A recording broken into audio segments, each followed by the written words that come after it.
কোটি শুকরিয়া যে রব্বুল আলামিন আমাদেরকে 10 মাস 10 সন্তানকে দূর দূরান্ত থেকে এনে পবিত্র রবিউল আউয়াল মাসে আজকে 5তম তারিখে রবিউল আউয়াল মাসের প্রথম জুমায় আমাদেরকে সমবেত হওয়ার তৌফিক দান করেছেন। সে রব্বে করিমের দওয়া জবান দিয়ে দিল থেকে সকলে শুকরিয়া আদায় করি আলহামদুলিল্লাহ। এই নিয়ামতের শুকর আদায় করলাম কার? আল্লাহ। সমস্ত প্রশংসার মালিক কে? আল্লাহ। শুকরিয়া আদায় করব কার? আল্লাহ। প্রশংসা করব কার? আল্লাহ।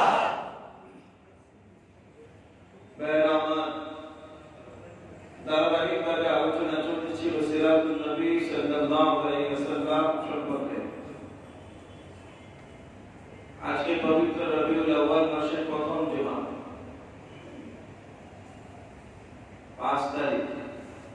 রবিউল আউয়াল মাসের কত তারিখ? 5 তারিখ, প্রথম জুমা। সামনে আসতেছে 12 রবিউল আউয়াল।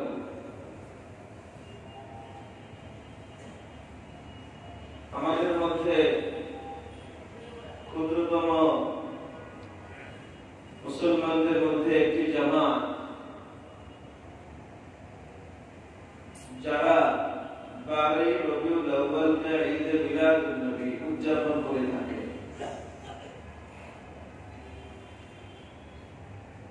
এটা 12 তারিখ রাস্তাঘাটে বিভিন্ন জায়গায় শহরে বড় বড় গেট বানানো হয়, সুন্দর করে আলো উজ্জ্বল করে বিভিন্ন রং বেরঙের বাতি দিয়ে সাজানো হয়। বর্ণাঢ্য রেলি বের করা হয়। কি হয় না? উদ্দেশ্য হলো নবীর জন্মদিন পালন করা। নবীর কি দিন পালন করা? ঈদে মিলাদুন নবী। ঈদে মিলাদুন নবী। ঈদ মানে আনন্দ। ঈদ মানে কি? আনন্দ। মুসলমানদের দুইটি আনন্দের দিন আছে। কয়টি? দুইটি। একটি ঈদুল ফিতর আর একটি ঈদুল আযহা।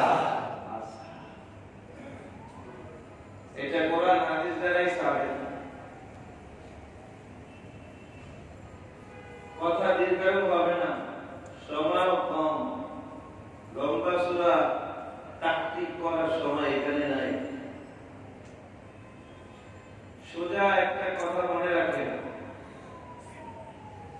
মুসলমানদের দুই ঈদ, ঈদুল ফিতর এবং ঈদুল আযহা। এই দুই ঈদের পরে নতুন যে ঈদ আবিষ্কৃত হচ্ছে, আনন্দ আবিষ্কৃত হচ্ছে, এটি কোরআন হাদিসের কোথাও সাবিত নাই। কথা বুঝে আসছে? ঈদে মিলাদুন নবী, ঈদ হচ্ছে আনন্দ, মিলাদ হচ্ছে জন্ম। কি জন্ম? নবী সাল্লাল্লাহু আলাইহি ওয়াসাল্লাম অর্থাৎ নবী জন্মের আনন্দ। নবীর জন্মে নিয়ে কি করা? অর্থাৎ জন্ম বার্ষিকী উদযাপন করা। জন্ম বার্ষিকী উদযাপন করা, জন্মদিন পালন করা। জন্মদিন পালন করা এটা কোরআন হাদিসে কোথাও নেই। সোজা কথা, কথা একবার সংক্ষেপ। কারো যদি সন্দেহ থাকে, জানার বিষয় থাকে, যদি আপনি কোরআন হাদিস বুঝে গবেষণা করে যদি কোথাও পেয়ে থাকেন, আমার কাছে বুখারী, মুসলিম, তিরমিজি, আবু দাউদ, নাসাঈ, ইবনে মাজাহ সব কিতাব আছে, ফতোয়া কিতাব আছে, আপনি আমার রুমে আসুন।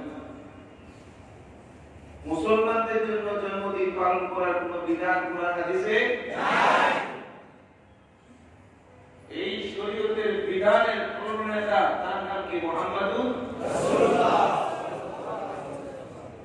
যিনি শরীয়ত আবিষ্কার করেছেন,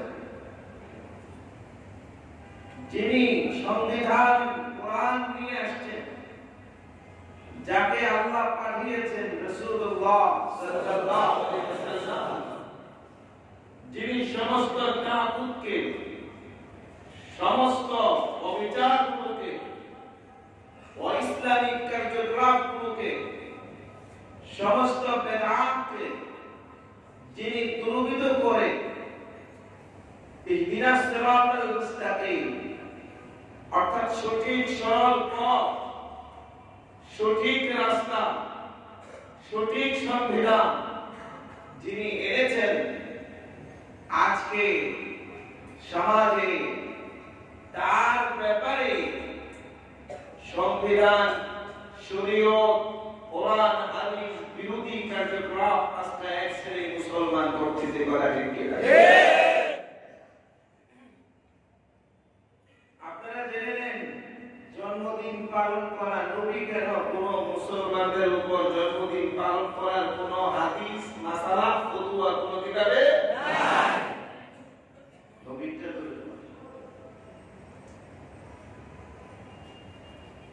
দুঃখের বিষয়, খুব পরিতাপের বিষয় যে আজকে মুসলমানরা জন্মদিন পালন করতেছে, রাসূল সাল্লাল্লাহু আলাইহি ওয়াসাল্লামের জন্মদিন পালন করতেছে। ভাইরা আমার, তাহলে বলেন এটা কোথায় থেকে আসছে? কোথা থেকে পাইলাম আমরা এদের মিলাদুন নবী? এটা কোথা থেকে উৎপত্তি? আচ্ছা বলেন তো, আবু বকরের চাইতে রাসূলের প্রিয় আশিক পৃথিবীতে আর কেউ আছে? না। কিয়ামতের আগ পর্যন্ত কেউ আসবে না। ওমরের চাইতে প্রিয় বন্ধু রাসূলের সঙ্গী পৃথিবীতে আর কেউ আসবে না। ছিল না, আছে না।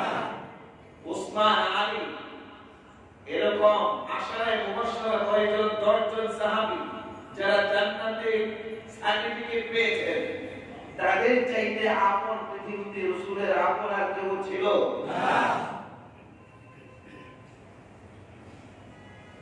তারা কি রাসূল সাল্লাল্লাহু আলাইহি ওয়াসাল্লামের জন্মদিন পালন করছেন? না। পৃথিবীর কোন ইতিহাস কেউ দেখাইতে পারবে? না। আসতে বলেন কেন? না। তাদের জীবনে কি রাসূলের জন্মদিন পালন করেছেন কেউ? না। তাদের চাইতে রাসূলের প্রিয় তো কেউ ছিল না। না, ঠিক কি? ঠিক। আচ্ছা, তারা অর্জন করেন নাই, যারা জান্নাতের সার্টিফিকেট পেয়েছেন তারা অর্জন করে নাই। 16 লক্ষ সাহাবী মতান্তরে ছিল, মনে হয় 16 লক্ষ সাহাবীর মধ্যে কোন একজন সাহাবী মনে করছেন? না। হ্যাঁ, না।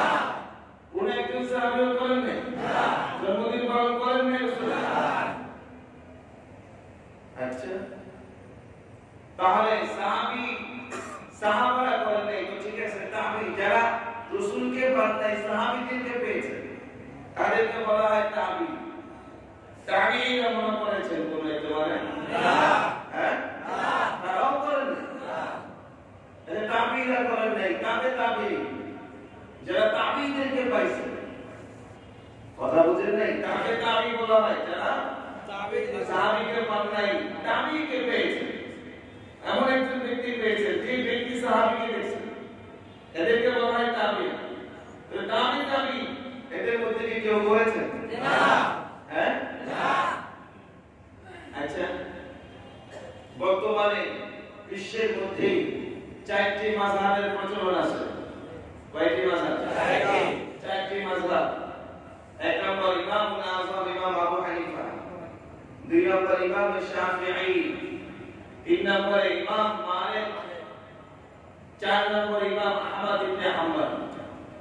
এই 4 ইমামের বড় ইমাম যিনি ইমাম আযম নোমান ইবনে সাবিত, ইমাম আবু হানিফা, উনি মনে হয় বলেছেন না। রাসূলের জন্মদিন পালন করছেন উনি? না। ইমাম শাফিঈ করেছেন? না। ইমাম মালিক? না। ইমাম আহমদ ইবনে হাম্বল? না। করেন নাই? না। তো কোথায় পেলেন? হ্যাঁ, যাকে বলা হয় ফকিহুল আসর, হযরত মাওলানা রশিদ আহমদ গঙ্গোহী রাহমাতুল্লাহি আলাইহি করেছেন? না। কেউ করেন নাই। তো কোথায় পাইলেন আপনি এই যে মিলাদুন? মনে রাখেন,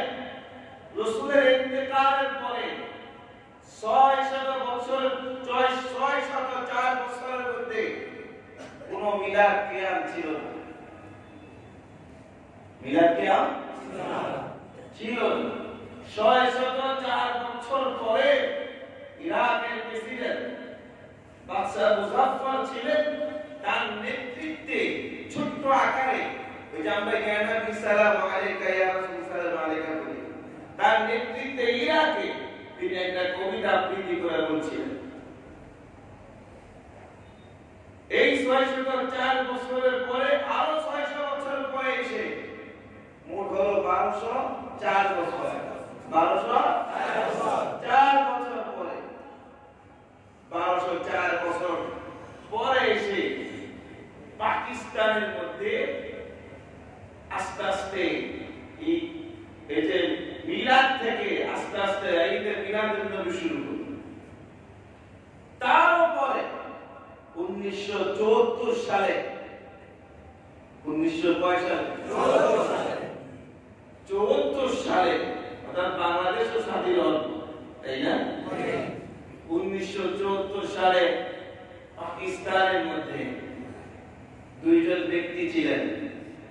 একজনের নাম হলো ডাক্তার এনায়েতুল্লাহ, আরেকজনের নাম হলো মৌলভী আব্দুল মাজিদ। এই দুইজন ছোট্ট আকারে একটা রেলি ব্যানার বানিয়ে তারা ঈদের মিলাদুন নবী রাসূলের জন্মদিন উপলক্ষে তারা একটা মিছিল করেছিলেন।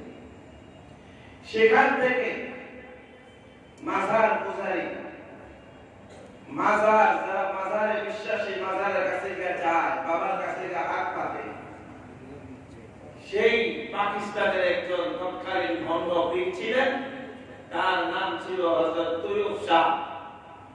তার নেতৃত্বে শুরু হয়। সেখান থেকে উৎপত্তি হতে হতে বাংলাদেশ পর্যন্ত এসে পড়ছে। বর্তমানে ঈদের মিলাদুন নবীর সময় বাংলাদেশে সেই তারে উত্তরসূরি সন্তান ওরস বংশ হযরত তাহের শাহ বাংলাদেশে নেতৃত্ব দিতেছে। ঠিক।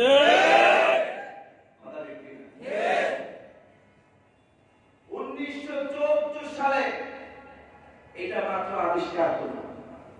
আর এটাকে কিভাবে মুসলমান উদযাপন করতেছে, এদের সাথে সাথে আমি ভারতে গত বছর দেখেছি, ভিডিওতে আপনারা পেয়েছেন, পত্রিকাতে এসেছে, রাসূল সাল্লাল্লাহু আলাইহি ওয়াসাল্লাম এক ধরনের কৃত্রিম ছবি আঁকা তারা মিউজিক ডেস্ক এরকম গাড়ির মধ্যে ফিট করে রাস্তা রাস্তা বাজাইতেছে, গান গাইতেছে, আর ঈদের মিলাদুন নবী স্লোগান দিচ্ছে। কথা ঠিক কি না?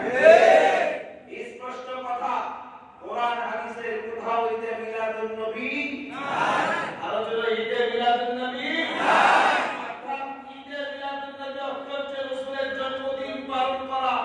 কোরআনে হাদিসে কোথাও কোনো ইতিহাসে সহিহ আলেম ওলামারা হক্কানি বুজুর্গরা যেহেতু কেউ করে নেই, চার মাযহাবের ইমামদের মধ্যে কোনো ইমামের ইতিহাসের জন্মদিন পালন করার ইতিহাস পাওয়া যায় নাই।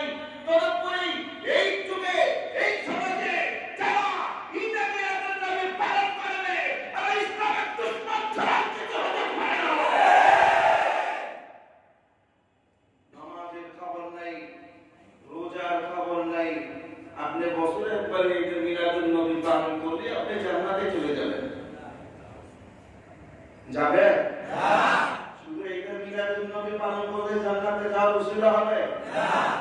এরা একটা ওয়াজ করে, কিন্তু এদের একটা ওয়াজ আছে, এই ওয়াজটা আপনারা জানেন না।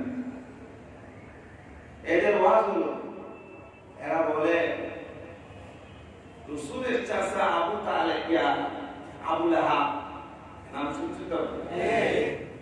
মুসলমান ছিল না?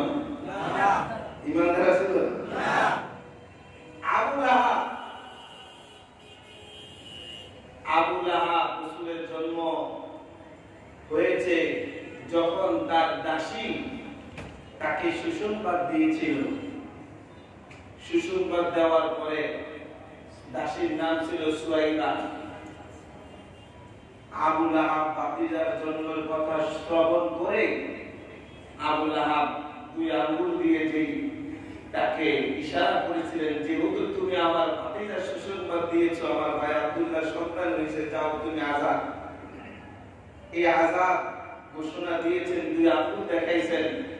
আবু লাহাবকে জান্নাতে সোমবার আসলে এই আঙ্গুলের মধ্যে একটু চুষতে দেওয়া হয়, এই আঙ্গুল থেকে মধু আসে, সে একটু আরাম উপলব্ধি করে, আরাম উপলব্ধি করে।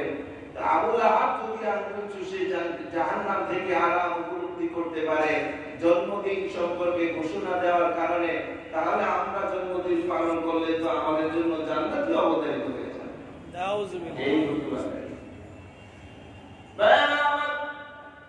আমি বলবো আবু লাহাব রাসূলের জন্ম সংবাদ পাওয়ার সাথে সাথে যদি কারাতাশি সহায়তাকে আযাদ করার ঘোষণা দেওয়ার কারণে প্রত্যেক সোমবার যদি তার আঙ্গুলের মধ্যে যদি তুষার কারণে তার আরাম উপলব্ধি হয়, আঙ্গুল থেকে যদি নহর উপলব্ধি করতে পারে, আরাম পায় যদি, তাহলে এই ওয়াজ দলিল দিয়ে, এই ঘটনা দলিল দিয়ে, অর্থাৎ আব্বাস রাদিয়াল্লাহু তাআলা স্বপ্নে দেখছিলেন আবু লাহাবের ইন্তেকালের পরে, বলছিলেন যে ভাই আবু লাহাব, তোমার জন্য পরকালে তোমার সাথে কেমন ব্যবহার করা হয়েছে?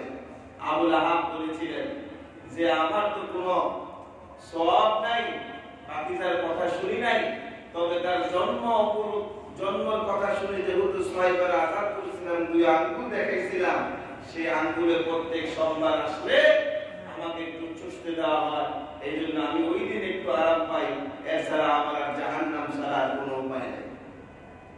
এই দলিল দিয়ে তারা আজকে এই কাজ করতেছে।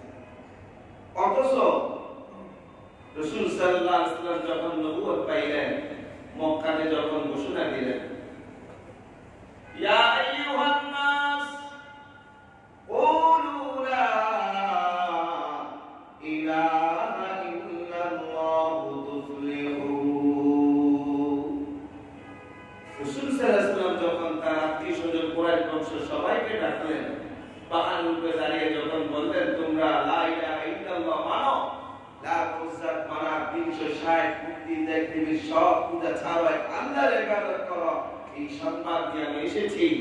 এই কথা বলার কারণে আবু লাহাব বলছিল, তাব্বাত লাকা ইয়া মুহাম্মদ আলি হাযা জামাতানা, মুহাম্মদ তুই ধ্বংস হয়ে যাই, এই জন্য তুই আমাদেরকে জমা করছো, তুই ধ্বংস হ মুহাম্মদ।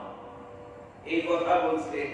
আল্লাহ রাব্বুল আলামিনের আর সহ্য হয় নাই, আল্লাহ রাব্বুল আলামিন আয়াত নাযিল করেছেন, তাব্বাত ইয়াদা আবি লাহাবিন ওয়া তাব। আল্লাহ রাব্বুল আলামিন জানিয়ে দিলেন,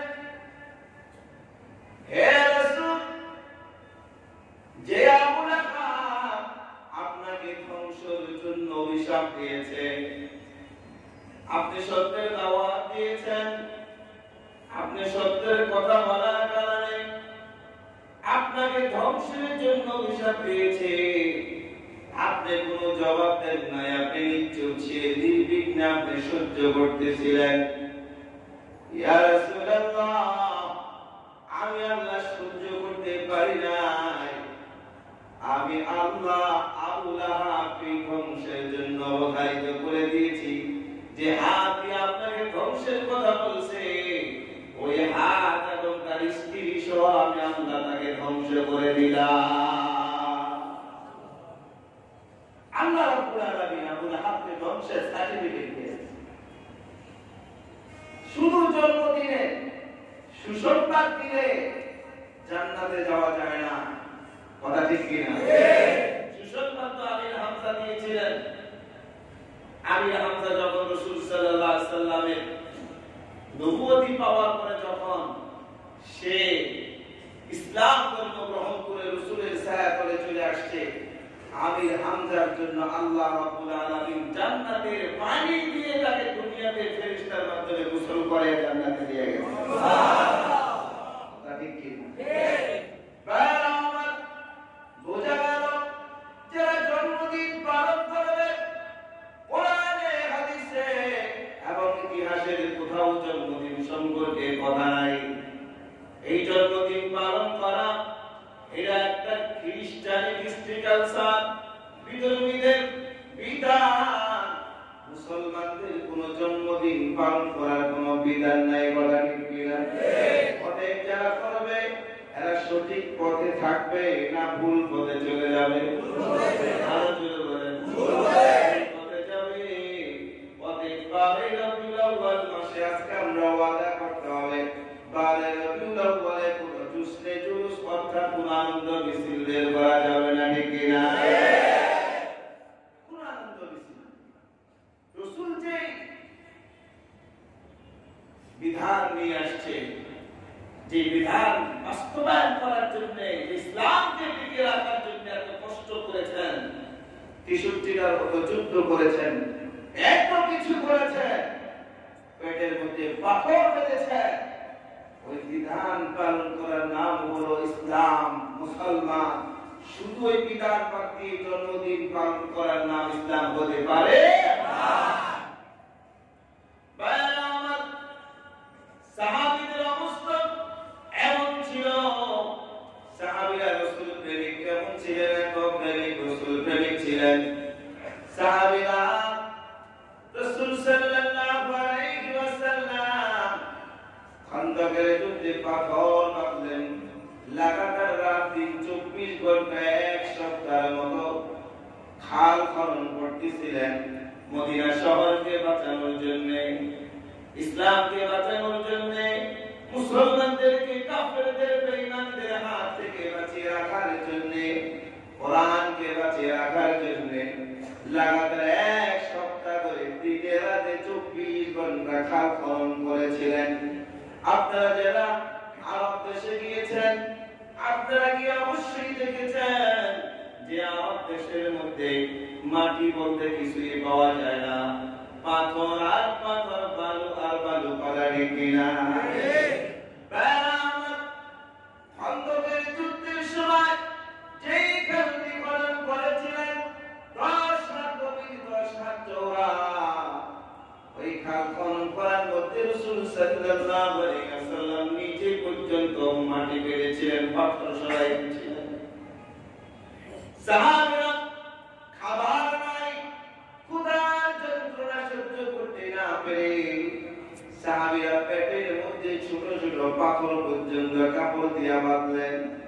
এক সাহাবী রাসূল সাল্লাল্লাহু আলাইহি ওয়াসাল্লামের সামনে এসে চিৎকার দিয়ে উপরে খেয়ে পড়ে গেলেন আর বললেন, রাসূল গো, আর সহ্য করতে পারি না, পেটের ক্ষুধা নিবারণ করতে পারি না।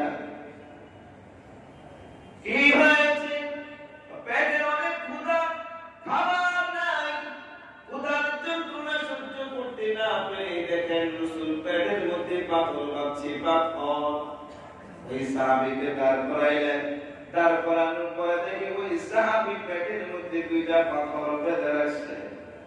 রাসূল বললেন, ও সাহাবী রে, ক্ষুধার যন্ত্রণা নিবারণের জন্য তুমি পেটের মধ্যে পাথর বাঁধছো, যার কাছে এই অভিযোগ করছো তার অবস্থা সম্পর্কে তোমার জানা আছে? এইবার রাসূল সাল্লাল্লাহু আলাইহি ওয়াসাল্লাম জামার আস্তিনটা এরকম সরাইয়া দিয়া পেটের মধ্যে রাসূল দেখাইয়া দিলেন, সাহাবী রে, তোর যন্ত্রণা নিবারণের জন্য তুমি ২টা পাথর বাঁধছো, আর তাকিয়ে দেখো নবী মুহাম্মদুর রাসূলুল্লাহ সাল্লাল্লাহু আলাইহি ওয়াসাল্লাম পেটের মধ্যে ৩টা পাথর বাঁধছে।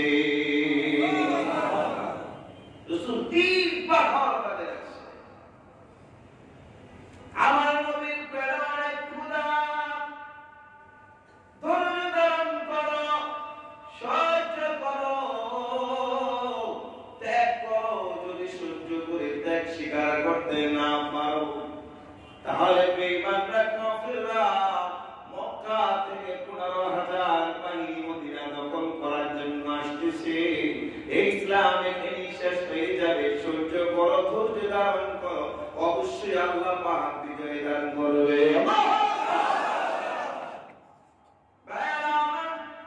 যে ইসলামের জন্য নবী মুহাম্মদুর রাসূলুল্লাহ সাল্লাল্লাহু আলাইহি ওয়াসাল্লাম কাফেরদের মার খাইলেন, উহুদ যুদ্ধে লোহার খুব পর্যন্ত মাথার মধ্যে ঢুকে গিয়েছে। যে ইসলামের জন্য কাফেরদের অত্যাচার সহ্য করেছেন, পেটের মধ্যে পাথর বেঁধেছে,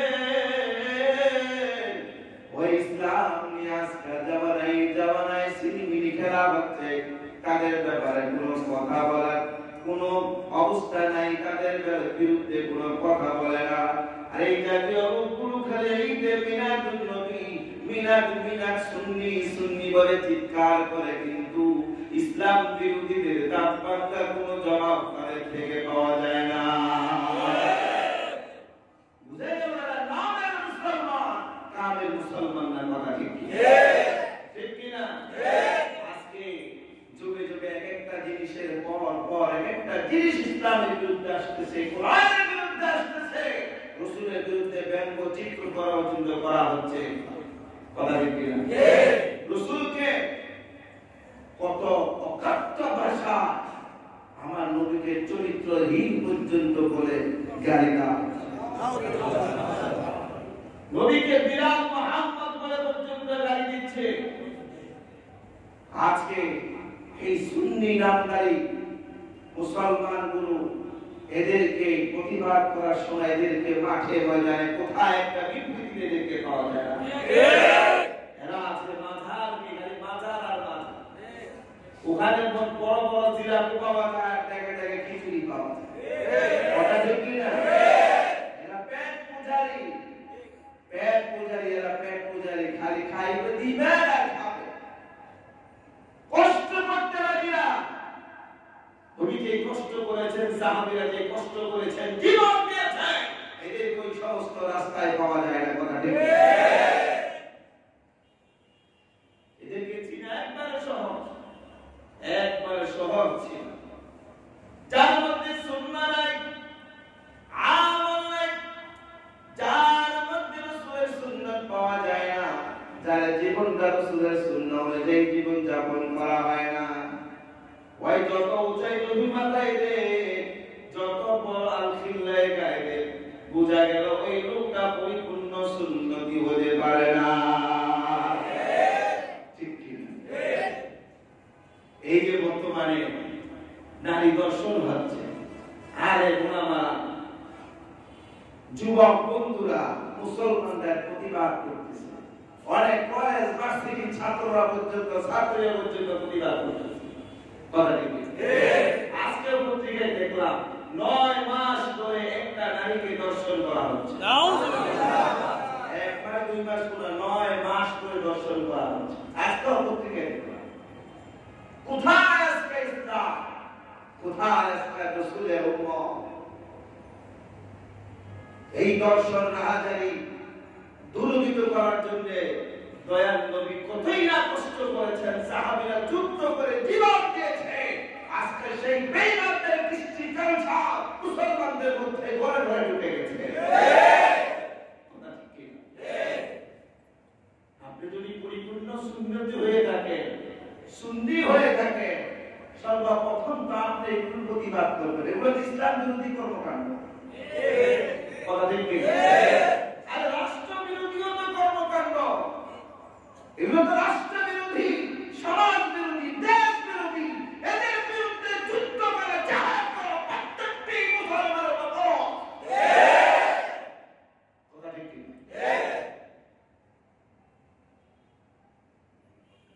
বর্তমানে আরেকটি ভাইরাস, এতদিন তো গত সপ্তাহে গেছে, এখন তো টিভি। কথা ঠিক না? এক পাতলা এসে কি বললো ইসলামের বিরুদ্ধে। এখন আবার বাইরেছে একটা বিবিসি টিভি। হ্যাঁ, বিবিসি টিভি। একজন বুদ্ধিজীবী, কত বড় শিক্ষিত, নাম তার জিয়াউর রহমান, রহমানের আলো। নাম কি? জিয়া রহমান। বলেন, একজন গুরু শিক্ষক তার যদি এরকম হয়, তার কাছে যারা শিক্ষা গ্রহণ করবে তাদের অবস্থা কি হবে? কি কথা দেখবেন? ছাত্রদের অবস্থা ভয়াবহ। ইসলাম ধর্মের মধ্যে জামে তিরমিজি কিতাব, সেই 86টি কিতাবের মধ্যে জামে তিরমিজি কিতাব 3 নম্বর সিরিয়ালে যে কিতাবটি, তার নাম জামে তিরমিজি। তিরমিজি শরীফের মধ্যে আব্দুল্লাহ ইবনে সালাম রাদিয়াল্লাহু তাআলা আনহু থেকে হাদিস বর্ণিত, 2471 নম্বর হাদিস। সম্ভবত এই হাদিসে স্পষ্ট বলা আছে রাসূল সাল্লাল্লাহু আলাইহি ওয়াসাল্লাম যখন মক্কাতে কাফেরদের অত্যাচার সহ্য করতে না পেরে মদিনায় যখন হিজরত করলেন 13 বছর মক্কায় মেরেছেন। কয় বছর? 13 বছর মেরে সহ্য করতে না পেরে যখন মদিনায় হিজরত করলেন, মদিনার ছোট ছোট বাচ্চাগুলো, মদিনার নারী পুরুষ সব মানুষগুলো রাস্তায় বের হয়ে রাসূল সাল্লাল্লাহু আলাইহি ওয়াসাল্লামকে স্বাগত জানাইছেন। সুবহানাল্লাহ। আর বলছেন তালাআল বাদরু আলাইনা মিন সানিয়াতিল ওয়াদা ওয়াজাবা শুকরু আলাইনা মাদা আলিল্লাহিনা। এই গান গাইছে, অর্থাৎ আজকে আমাদের মাঝে চাঁদ উদিত হয়েছে, দয়ার নবী মদিনাতে পৌঁছেছে, তাকে স্বাগত ইস্তেকবাল জানানোর জন্য নারী পুরুষ সবাই রাস্তায় বের হয়ে যাচ্ছে। আল্লাহু আকবার। আব্দুল্লাহ ইবনে সালাম বলেন যে আমি মদিনার অধিবাসী, আমি একজন ইহুদি ছিলাম, আমি তাওরাত কিতাবের হাফেজ, ইনজিল কিতাবের হাফেজ। সুবহানাল্লাহ। এই সাহাবী তখন মুসলমান হন নাই, মদিনার মানুষদের সাথে তিনিও সমবেত হইয়া মুহাম্মদুর রাসূলুল্লাহকে স্বাগত জানাইতে আসলেন। আসার পরে আব্দুল্লাহ ইবনে সালাম বলেন, এই সাহাবী বলেন, সর্বপ্রথম যখন আমি দেখলাম উটের পৃষ্ঠ থেকে নবী মুহাম্মদুর রাসূলুল্লাহ সাল্লাল্লাহু আলাইহি ওয়াসাল্লাম মাটিতে আবির্ভাব করলেন, নেমে বলছে, হে মদিনাবাসী, তোমরা তিনটা জিনিস বেশি বেশি করো। কয়টা জিনিস? তিনটা। আরো জোরে বলেন, তিনটা। মনে থাকবে? সবার মনে থাকবে? হাদিসটি জামে তিরমিজির মধ্যে আছে, সহিহ হাদিস, সহিহ কিতাবের মধ্যে আছে, সাধারণ কিতাব না। বলছে নবী সর্বপ্রথম মদিনায় পা দিয়েই বলছেন, তোমরা বেশি বেশি তিনটা জিনিস করো। একটা হলো আফসুস সালাম, বেশি বেশি তোমাদের মাঝে সালামের প্রচলন করো। আল্লাহু আকবার। বেশি বেশি কি দিবা? সালাম। আর জোরে বলেন, সালাম। বেশি বেশি সালাম। সালামের অর্থ কি? আপনার উপর শান্তি বর্ষিত হোক। এটা কি খারাপ? না। জি, সালামের জবাব দিবে ওয়ালাইকুমুস সালাম, অর্থাৎ আমিও আপনার জন্য দোয়া করি আপনার উপর শান্তি বর্ষিত হোক। রাসূল বললেন, এটা বেশি বেশি করবা, বেশি বেশি সালাম দিবা। এতে কি হবে? তোমাদের মাঝে পরস্পর বন্ধুত্ব সৃষ্টি হবে, মিল মহব্বত সৃষ্টি হবে। আপনি দেখবেন, পরীক্ষা করবেন, এই মাটিতে সবচেয়ে বেশি শত্রু যে আপনার, সবচেয়ে বড় দুশমন আপনার, এই দুশমনের কাছে যদি আপনি একটা সালাম দিবেন, দেখবেন সমস্ত দুশমনি পানি হয়ে যাবে। বলবে, হ্যাঁ, এটা আমি সালাম দিছি, সালাম কালাম করছি, কথা ঠিক না? কেউ আপনার সাথে কথা বলে না, লোকটা কথা বন্ধ করে দিয়েছে, আপনি তাকে একটা সালাম দেন, দেখবেন পরের দিন থেকে কথা স্টার্ট হয়ে গেছে। সালামের মধ্যে বরকত আছে না নাই? আছে। আর জোরে বলে, আছে। আব্দুল্লাহ ইবনে সালাম বলেন, তিনি বললেন সর্বপ্রথম যে তোমরা বেশি বেশি সালাম দিবে। দুই নম্বর, ওয়া তাইমুত তাআম, যারা অন্য অর্থাৎ অসহায় দরিদ্র, যার খাবার নাই, তাকে খানা খাওয়ানোর চেষ্টা করো, বেশি বেশি খানা খাওয়াইবা, দান করবা, সদকা করবা। তিন নম্বর হলো ভোর রাতে উঠে আল্লাহর কাছে নামাজ পড়ে কাঁদবা। কয়টা? তিনটা। একটা হলো বেশি বেশি সালাম, দুই নম্বর হলো গরিবকে দান করা, খাবার খাওয়ানো, তিন নম্বর হলো কি? হ্যাঁ, শেষ রাতে উঠে আল্লাহর কাছে তাহাজ্জুদ করা। সালাম দেওয়া এটা হাদিসে আছে না নাই? আছে। আর জোরে বলেন, আছে। আল্লাহ বান্দাদেরকে সালাম দিতে কি দেন নাই? দিয়েছে। সালামুন কাওলাম মির রাব্বির রহিম।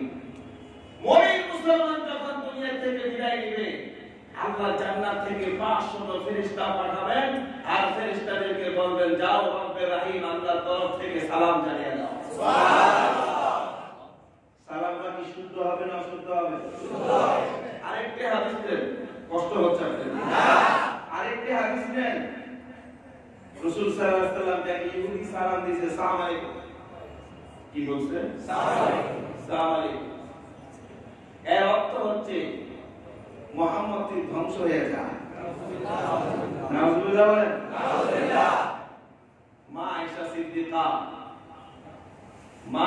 সিদ্দিকা রাদিয়াল্লাহু তাআলা আনহা উম্মাতুল মুমিনিন, আমাদের মা, তিনি বললেন যখন ইহুদি আসসালামু আলাইকুম বলছে, এটাও হাদিসে আছে, মা আয়েশা সিদ্দিকা বললেন যে রাসূল দেখলাম যে বলল ওয়া আলাইকুম, সালাম আর বলেন কি বলছে? ওয়া আলাইকুম। ওয়া আলাইকুম। মা আয়েশা বললেন ইয়া রাসূলুল্লাহ, তিনি তো একজন হাদিস বিশারদ ছিলেন। মা আয়েশা সিদ্দিকা 7 লক্ষর মতো হাদিস মুখস্থ ছিল। তিনি বললেন ইয়া রাসূলুল্লাহ, আপনাকে সে ধ্বংসের জন্য বকওয়া দিল আর আপনি তার সালামের জবাব দিলেন। রাসূল বললেন আয়েশা, আমি কি বলছি তুমি শুনছো? তাই কি আমি বলছি ওয়া আলাইকুম, তার মানে তুই যে আমাদের ধ্বংসের জন্য বকওয়া দিছ, এই ধ্বংসের বকওয়া তোর উপর পড়তো, আমি আর সালাম বলি। বেঈমানরা সালাম দিবে, দেখবেন সালাম আলাইকুম বলবে, সালাম আলাইকুম মানে মুসলমানই ধ্বংস। কথা বুঝতে পারছেন? তাহলে সালাম দিতে হলে কি ভাষায়? শুদ্ধ ভাষায় সালাম দিতে হবে। আর আমাদের বাংলাদেশে টক শুতে বসে, বিবিসি চ্যানেলে টক শুতে বসে একজন শিক্ষিত বুদ্ধিজীবী বাংলাদেশে শিক্ষার জন্য প্রাণ কেন্দ্র ভার্সিটির মধ্যে বসে কি শিক্ষা গ্রহণ করছে, এই শিক্ষিত লোকটি বলতেছে শুদ্ধ ভাষায় সালাম দেওয়া নাকি এটা জঙ্গিবাদের আলামত। নাউজুবিল্লাহ। আর জোরে বলেন না নাউজুবিল্লাহ। কি শিক্ষায় শিক্ষিত হইছে এবার দেখেন। ইসলাম ধর্মে, ইসলামের বংশে জন্মগ্রহণ করে যারা বলে শুদ্ধ ভাষায় সালাম দিলে আল্লাহ হাফেজ বললে জঙ্গিবাদের বিকর্ষণ হয়, জঙ্গিবাদিত্ব হয়, এই লোকটা মুসলিমরা পরিবার ছাড়ার কিছু হবে না।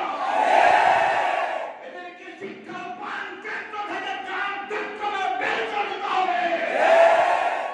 ইসলাম নামে মুসলমান নামে কলঙ্ক,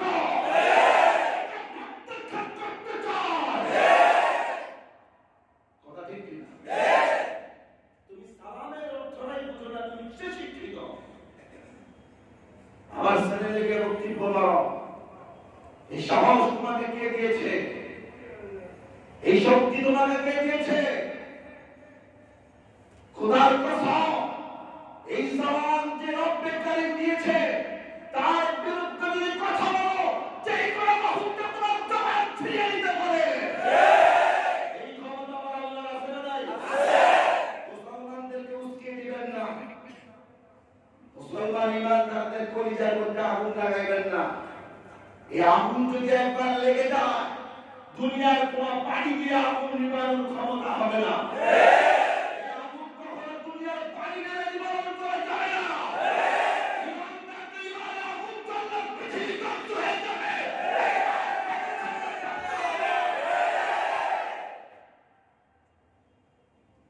কথা ঠিক কি? রাগ করেছেন? কেন এই সমস্ত কথা হচ্ছে? আপনি মুসলমান বংশে জন্মগ্রহণ করে কেন এই সমস্ত কথা বলেন? এই কথাগুলো আমি জানি ভিডিওতে ভাইরাল হবে, হোক। ইসলাম বিরোধী কথা নিয়ে ভাইরাল হতে পারে, ইসলামের পক্ষের কথা ভাইরাল হবে, এতে আমি কোনো ভয় পাই না। যেই দিক থেকে ইসলাম বিরোধী কথা আসবে, ওই দিকে ইসলামের পক্ষে কথা যাবে। মুসলিম যুবক তুমি দেখো, হাতে হাত মিলিয়ে নাও, আর সময় নেই, দ্বন্দ্ব সময় নাই। এখন শুধু হলো ইমান রক্ষা করার যুদ্ধ। ইমান রক্ষা করার যুদ্ধের সময় হয়ে গেছে। বেঈমানরা ঐক্য হয়ে গেছে। ইমানের গাছের গোড়ায় বেঈমানরা থাবা মেরেছে। এখন শুধু বাকি সে থাবা মেরে তোমার ইমানকে ছিনিয়ে নেবে। এই মুহূর্তে তোমরা যদি এক না হও, তোমার ইমান ধ্বংস হয়ে যাবে। হাতে হাত মিলে সমস্ত দ্বন্দ্ব বিদ্বন্দ্ব সব ছেড়ে দিয়ে আল্লাহর পথে এসো, বেঈমানদের থাবা থেকে ইসলামকে রক্ষা করো। ইসলাম যদি তোমরা